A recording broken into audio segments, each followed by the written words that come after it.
வந்து பார்க்குற கம்ப்ளீட்டாக வந்து ஒரு வேஷ்டி ஜுப்பா போட்டு ருத்ராட்சை போட்டு முடியெல்லாம் வந்து மொட்டை அடிச்சுட்டு வந்து பொட்டோடு இருக்காங்க. ஒரு பார்த்த உடனே நான் சாமியான்னு கூப்பிட்டேன். இது என்ன சாமியான்னு சொன்னேன். இதுதான் சாமி ஒரிஜினல்னு சொன்னாங்க. அப்போலேருந்து அவர் எப்போவுமே சாமியான்னு நான் கூப்பிடுறேன். அந்த மாதிரி வந்து அவர்கிட்ட வந்து ஒரு வாட்டி பஞ்சவரணாசாமி கூட வந்து ஒரு படத்துக்கு வந்து நான் வந்து கம்போசிங் போயிருந்தேன் ஷூட்டிங்கில்.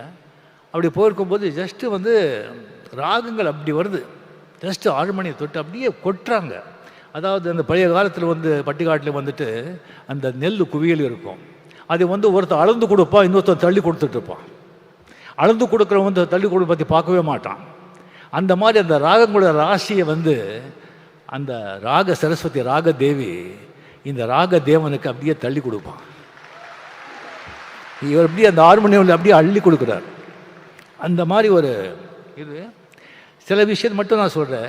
நேரம் கருது. ஒரு வாட்டி எனக்கு வந்து வாங்க ரஜினி உங்கள்கிட்ட பேசணும்னு சொன்னாங்க. என்ன சமாச்சாரம் சொல்லி போனால், இந்த மாதிரி ரஜினி உங்களுக்கு தெரியும், நம்ம பாவதார் அண்ணா வந்து அவர் மறைஞ்சிட்டார், இன்னொரு பாஸ்கர், இன்னொரு அமரன், கங்கேபரன் வந்து அப்படியே அவன் செட்டில் ஆகிட்டான். மியூசிக் பண்ணிவிட்டு டைரக்ட் பண்ணிக்கிட்டு அவன் செட்டில் ஆகிட்டான். நான் பாஸ்கர் கொஞ்சம் நான் செட்டில் பண்ணணும், நீங்கள் ஒரு படம் பண்ணணும் சொன்னாங்க. சரி சாமி நான் பண்ணிடுறேன் அப்படின்னு சொல்லி டேட் கொடுத்தேன். பஞ்சவர்ணாச்சலம் எல்லாம் பேசிக்கிறாங்கன்னு சொன்னாங்க.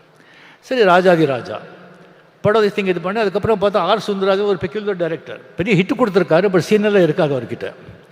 அதே ஒரு வித்தியாசமாக இருந்தது. எனக்கு என்னடா இது அப்படின்னு சொன்னால், அதுக்கப்புறம் பாஸ்கர் கம்ப்ளீட்டு படத்தை பற்றியே பேச மாட்டார், வேறு விஷயந்தான் அவர் பேசுவார்.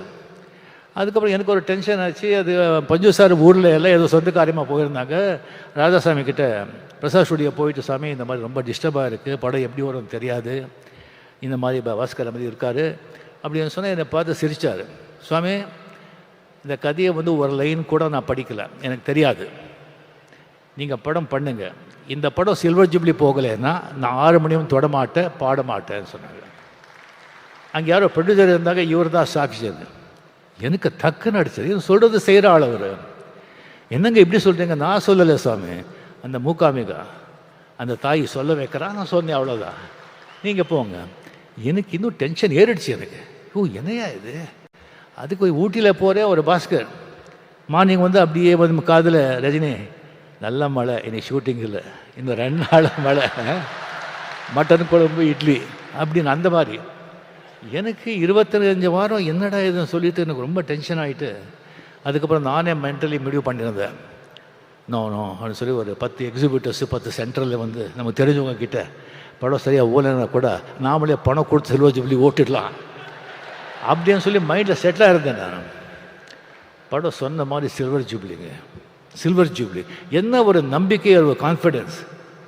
எனக்கு ஒரு கடவுள் நம்பிக்கை இருக்குது. ஆனால் இந்த மாதிரி ஒரு நம்பிக்கை, சரண்டர் சொன்னால் அதெல்லாம் பலிக்கும்.